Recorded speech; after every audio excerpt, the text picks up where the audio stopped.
Hi mga mami! So para sa mga under voluntary and under miscarriage yung maternity case ang gagawin nating video today. So I'll be using SSS Maternity Benefits Calculator.com, and if you have the same maternity case, pwede mo siyang gayahin or pwede mo siyang gawin, punta ka lang sa site and then ilagay mo lang kung ano yung member type mo and maternity case mo and kung kailan nangyari yung event.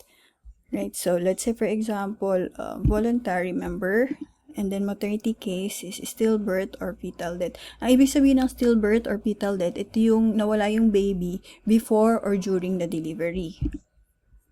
So let's say, sa step number 2, enter mo yung month and year of stillbirth or fetal death. So let's say for example, sample lang to ha. So, show qualifying period. And then sa qualifying period, lalabas dito kung ano yung mga months na dapat meron kayong hulog, at least 3 months posted contribution. When you say posted contribution, kailangan hindi siya late payment. Right? So, step number 3, you have to enter your MSC or total contribution. So, let's say for example, 2-1. So, let's say yan lang yung mga may hulog ko. Calculate maternity benefits. So, lalabas dito yung estimate maternity benefits na pwede kong makuha kay SSS.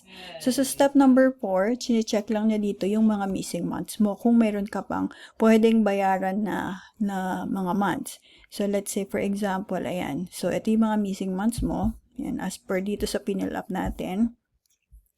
So, yung deadline niya and the status. So, yung status, ibig sabihin ng past deadline, ibig sabihin yan, hindi mo na siya pwedeng habulin or hindi mo na siya pwedeng bayaran.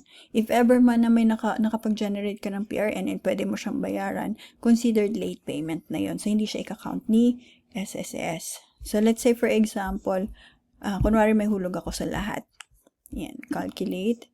So, mababago yung SSS MatBen estimate.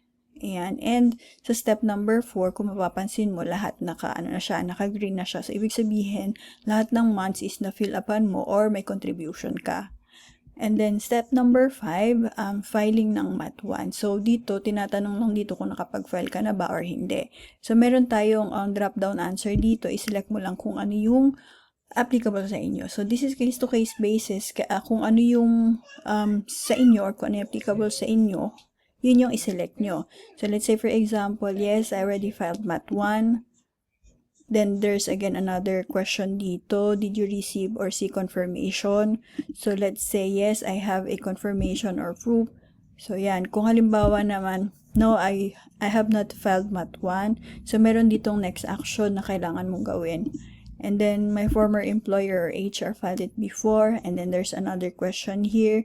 Was your former employer or HR filing within 6 months before your expected delivery date? So, kung halimbawa, yes, within 6 months, so you're good to go. Kung halimbawa naman, no, yan, meron ditong mga next actions or kailangan mo lang i-follow or basahin mo lang kung ano yung nandito. So, let's say, for example, yes, I already filed MAT1. And then, kung na-file mo na yung MAT1 mo, may follow-up question tayo kung may na-receive ka na ba na confirmation or wala pa. So, kung may na-receive ka na, yan, nag-green siya kapag okay ha, kapag, let's say, approve or nagawa mo na ng tama. Then, number 6, so yung DAE mo or yung disbursement account, kung meron na, yan, or kung wala pa. So, yeah, we have a question here. Do you already have an approved DAEM or disbursement account in My.SSS? So, kung halimbawa, meron na, yan, select mo lang. Kung halimbawa ay enrolled but still pending, yan. So, kung ano yung case nyo, yun yung ilagay nyo dito, ha. So, madali lang naman sundan yung system. Okay, so, and then kung halimbawa nilagay mo dito, I have an approved DAEM account, and then may follow-up question dito, does your bank or e-wallet account name matches your SSS member name? So, kung halimbawa yan nakalagay dito, yes, the name matches, or no, there may be a name mistakes. So, yan, you have to fix it. So, kailangan pumunta ka sa SSS branch or sundan mo lang kung ano yun nandito. Okay. So, step number 7, so MAT2. Yung MAT2, checklist lang to ha, kasi fina-file ang MAT2 after mo siyang manganak. So, let's go to MAT2. Yan, so nakalagay dito kung ano yung mga kailangan mong ipasa. Depende po yan sa officer or SSS officer ha. If ever meron silang mga additional documents na hinihingi sa inyo, i-provide nyo lang. Right? So, ito yung mga common requirements na hinihingi nila. And then, there's again another follow-up question here. Do you already have the required SSS claim document? So, kung yes, yan. And then another follow-up question, did you already file your maternity benefit claim online? So, yes, I already filed. Or kung halimbawa naman, no, not yet, meron ditong next action that you have to do. Yan. So, i-follow nyo lang kung ano yung mga nanditong questions and kung ano yung applicable sa inyo. Right? So, sa mga gusto magpa-compute or magpa-check ng kanilang MatBen, magpa-estimate, comment lang your EDD and your month contribution. Make sure na nakasubscribe din kayo and nakafollow para if ever meron tayong next video, ma-notify kayo. Right? Or sa mga gusto namang mag-self-compute, punta lang kayo sa ssmaternitybbenefitscalculator.com. And if in case you need extra fund, I have a referral link dito. Pwede nyo siyang gamitin.